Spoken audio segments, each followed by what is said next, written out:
राष्ट्रवादीत मोठा game changer निर्णय. काकडेंना डावलून सिद्दीकींना संधी. सहानुभूती की स्ट्रॅटेजी? राजकारणात नवा ट्विस्ट. राष्ट्रवादी काँग्रेसमध्ये घेतलेल्या एका निर्णयाने सध्या सगळ्यांचं लक्ष वेधून घेतलंय. जिथे अनेक मोठी आणि अनुभवी नावं चर्चेत होती, तिथे अचानक झिशान सिद्दीकी यांना उमेदवारी देण्यात आली आहे. पण हा निर्णय इतका सोपा होता का, की यामागे खोल राजकीय गणित लपलंय? आणि विक्रम काकडे यांच्यासारख्या मजबूत दावेदाराला का डावलण्यात आलं, याचा सविस्तर आढावा या व्हिडिओतून आपण घेणार आहोत. त्यासाठी हा व्हिडिओ शेवटपर्यंत पाहत राहा आणि टाइम्स नाऊ मराठीला लाईक, फॉलो आणि सबस्क्राईब करा. विधान परिषदेच्या पार्श्वभूमीवर अजित पवार गटाच्या राष्ट्रवादी काँग्रेसमध्ये एक बैठक पार पडली. या बैठकीला सुनेत्रा पवार उपस्थित होत्या आणि अनेक वरिष्ठ नेत्यांमध्ये उमेदवारीवर चर्चा झाली. सुरुवातीला अनेक नावं पुढे येत होती, त्यामुळे अंतिम निर्णय काय होणार याकडे सगळ्यांचं लक्ष लागलं होतं. पण शेवटी पक्षाने झिशान सिद्दीकी यांच्यावर विश्वास ठेवत त्यांना उमेदवारी दिली. झिशान सिद्दीकी हे दिवंगत नेते बाबा सिद्दीकी यांचे सुपुत्र. 2019 मध्ये वांद्रे पूर्व मतदारसंघातून निवडून येत त्यांनी कमी वयातच आपली ओळख निर्माण केली. मुंबई युवक काँग्रेसचं नेतृत्वही त्यांनी सांभाळलं. मात्र 2024 मध्ये त्यांच्या वडिलांची हत्या झाल्यानंतर त्यांच्या राजकीय प्रवासात मोठा टर्निंग पॉईंट आला. त्या घटनेनंतर बदललेल्या परिस्थितीत त्यांनी अजित पवार गटात प्रवेश केला. उमेदवारीच्या शर्यतीत विक्रम काकडे हे देखील एक मजबूत नाव होतं. संघटनेत त्यांची पकड चांगली मानली जाते. पण केवळ संघटन पुरेसं नसतं, तर जनतेतली पकडही तितकीच महत्त्वाची असते. इथेच झिशान सिद्दीकी पुढे दिसतात. वांद्रे पूर्व मतदारसंघात मुस्लिम आणि अनुसूचित वर्गातील मतदार मोठ्या प्रमाणावर आहेत आणि सिद्दीकी कुटुंबाचा या मतदारांवर प्रभाव आहे. त्यातच बाबा सिद्दीकी यांच्या निधनानंतर निर्माण झालेली सहानुभूतीची लाट अजूनही कायम आहे. झिशान सिद्दीकी यांनी त्या भावनेला जोडून घेत लोकांशी थेट संपर्क ठेवला. लोकांना सहज भेटणारा नेता अशी त्यांची प्रतिमा झाली. कोरोना काळात त्यांनी रस्त्यावर उतरून मदत केली, झोपडपट्टीतील प्रश्न सोडवले. यामुळे त्यांची पकड अधिक मजबूत झाली. राजकीय दृष्टिकोनातून पाहिलं तर अजित पवार गटासाठी हा निर्णय केवळ एक उमेदवारी नाही, तर एक स्ट्रॅटेजिक मूव्ह आहे. मुंबईत प्रभावी मुस्लिम चेहरा उभा करणं, सहानुभूतीला मतांमध्ये रूपांतरित करणं आणि स्थानिक पातळीवर मजबूत पकड तयार ठेवणं, या सगळ्या गोष्टी या निर्णयातून साध्य होताना दिसत आहेत. त्याचबरोबर बाबा सिद्दीकी यांनी पूर्वी अजित पवारांना दिलेली साथ लक्षात घेता त्यांच्या कुटुंबाच्या पाठीशी उभं राहणं हा एक भावनिक संदेशही यातून दिला गेलाय. त्यामुळे हा निर्णय फक्त राजकारणापुरता मर्यादित नाही, तर नातेसंबंध आणि विश्वास दाखवणारा देखील आहे. पण आता खरा प्रश्न इथून सुरू होतो की झिशान सिद्दीकी यांची निवड ही सहानुभूतीवर आधारित आहे की पक्की राजकीय रणनीती? विक्रम काकडे यांना डावलणं पक्षासाठी फायदेशीर ठरेल का? आणि सर्वात महत्त्वाचं, या निर्णयाचा आगामी निवडणुकांवर नेमका काय परिणाम होणार? तुम्हाला काय वाटतं?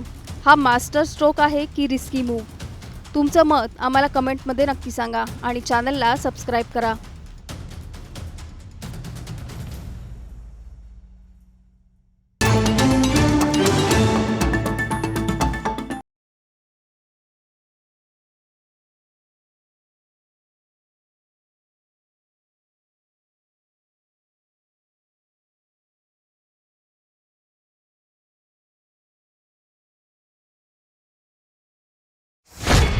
राष्ट्रवादीत मोठा गेम चेंजर निर्णय. काकडेंना डावलून सिद्दीकींना संधी. सहानुभूती की स्ट्रॅटेजी? राजकारणात नवा ट्विस्ट. राष्ट्रवादी काँग्रेसमध्ये घेतलेल्या एका निर्णयाने सध्या सगळ्यांचं लक्ष वेधून घेतलंय. जिथे अनेक मोठी आणि अनुभवी नावं चर्चेत होती, तिथे अचानक झिशान सिद्दीकी यांना उमेदवारी देण्यात आली आहे. पण हा निर्णय इतका सोपा होता का, की यामागे खोल राजकीय गणित लपलंय? आणि विक्रम काकडे यांच्यासारख्या मजबूत दावेदाराला का डावलण्यात आलं, याचा सविस्तर आढावा या व्हिडिओतून आपण घेणार आहोत. त्यासाठी हा व्हिडिओ शेवटपर्यंत पाहत राहा आणि टाइम्स नाऊ मराठीला लाईक, फॉलो आणि सबस्क्राईब करा. विधान परिषदेच्या पार्श्वभूमीवर अजित पवार गटाच्या राष्ट्रवादी काँग्रेसमध्ये एक बैठक पार पडली। या बैठकीला सुनेत्रा पवार उपस्थित होत्या आणि अनेक वरिष्ठ नेत्यांमध्ये उमेदवारीवर चर्चा झाली। सुरुवातीला अनेक नावं पुढे येत होती, त्यामुळे अंतिम निर्णय काय होणार याकडे सगळ्यांचं लक्ष लागलं होतं। पण शेवटी पक्षाने झिशान सिद्दीकी यांच्यावर विश्वास ठेवत त्यांना उमेदवारी दिली। झिशान सिद्दीकी हे दिवंगत नेते बाबा सिद्दीकी यांचे सुपुत्र। 2019 मध्ये वांद्रे पूर्व मतदारसंघातून निवडून येत त्यांनी कमी वयातच आपली ओळख निर्माण केली। मुंबई युवक काँग्रेसचं नेतृत्वही त्यांनी सांभाळलं। मात्र 2024 मध्ये त्यांच्या वडिलांची हत्या झाल्यानंतर त्यांच्या राजकीय प्रवासात मोठा टर्निंग पॉइंट आला। त्या घटनेनंतर बदललेल्या परिस्थितीत त्यांनी अजित पवार गटात प्रवेश केला।